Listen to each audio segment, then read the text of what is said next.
ഇത് ഓൾമോസ്റ്റ് ഇപ്പോൾ 80% ചാർജ് ഉണ്ട്. സിബിലാണുള്ളത്. 66 കിലോമീറ്റർ പോവാന്നാണ് പറയുന്നത്. നമുക്ക് ഈ ഒരു ഇത് വെച്ചിട്ട് എത്ര കിലോമീറ്റർ പോകാൻ പറ്റും എന്നുള്ളത് നോക്കാം. നമുക്കൊരു കമൻറ്റ് വന്നിട്ടുണ്ട്. അതെന്ന് വെച്ചാൽ സിബ് മോഡിൻ്റെ അകത്ത് ഒരു 40-45 അയ്യോ റേഞ്ച് പിടിച്ച് പോയി നോക്ക്. ഈ ഒരു റേഞ്ച് നമുക്ക് കിട്ടുമോ എന്നുള്ള കാര്യം നമുക്ക് ചെക്ക് ചെയ്ത് നോക്കാം.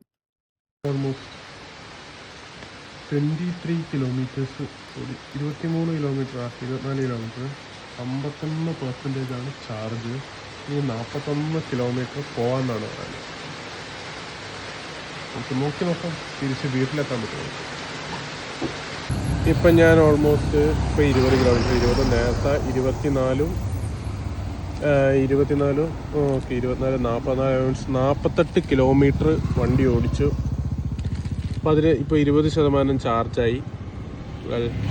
ഇനിയും 15 കിലോമീറ്റർ പോകാമെന്നാണ് പറയുന്നത്.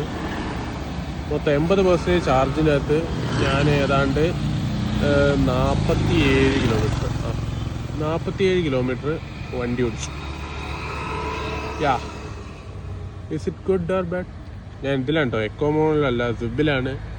അത്യാവശ്യം ഓവർ സ്പീഡൊന്നും എടുത്തിട്ടില്ല. ഒരു 60-70 ഹൈവേ കൂടെ പോയി വെച്ചാൽ അത്യാവശ്യം കുഴപ്പമില്ലാത്ത റോഡാണ്. വലിയ ബ്ലോക്കൊന്നും കിട്ടിയില്ല. ബ്ലോക്ക് ഉണ്ടായിരുന്നു, എന്തായാലും കുറച്ച് ബ്ലോക്ക് ഉണ്ടായിരുന്നു. മഴയാണ്, ഓവർ സ്പീഡൊന്നും എടുത്തിട്ടില്ല. എനിക്ക് ഓൾമോസ്റ്റ് ഇപ്പോൾ 47 കിലോമീറ്റർ ഞാൻ ഓടിച്ചു. ഇപ്പോഴും 15 കിലോമീറ്റർ പോളതുണ്ട്. ഇപ്പോൾ 7% ഉണ്ട്. ഇപ്പോൾ 4.2 നിങ്ങൾ നോക്കണ്ട. കാരണം വെച്ചാൽ ഞാൻ വണ്ടി നിർത്തി കുറച്ച് നേരം കഴിഞ്ഞിട്ടുണ്ടായിരുന്നു. ഇപ്പോൾ എല്ലാം കൂടി കൂട്ടി നോക്കുന്ന സമയത്ത് ഏതാണ്ട് ഞാൻ 67 കിലോമീറ്റർ, 80% ചാർജിൽ എനിക്ക് കിട്ടിയ റേഞ്ചാണ് 67 കിലോമീറ്റർ. സോ റെസ്റ്റിനും അത്യാവശ്യം നല്ല രീതിയിൽ തന്നെ കിട്ടുന്നുണ്ട്. ഓക്കെ, ഇതാണ് എനിക്ക് കിട്ടിയൊരു മൈലേജ്. 67 കിലോമീറ്ററാണ് പക്ക. 5% ഇപ്പോൾ പ്ലഗ് ഇൻ ചെയ്യാൻ പോവാം.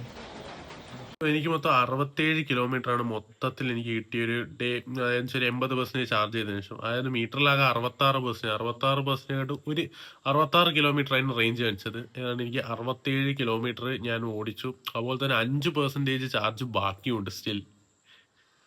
അപ്പോൾ നമ്മളിങ്ങനെ പ്രോപ്പർലി ഓടിക്കുക വെച്ചാൽ നമുക്ക് നല്ല മൈലേജ് കിട്ടും. ഓക്കെ.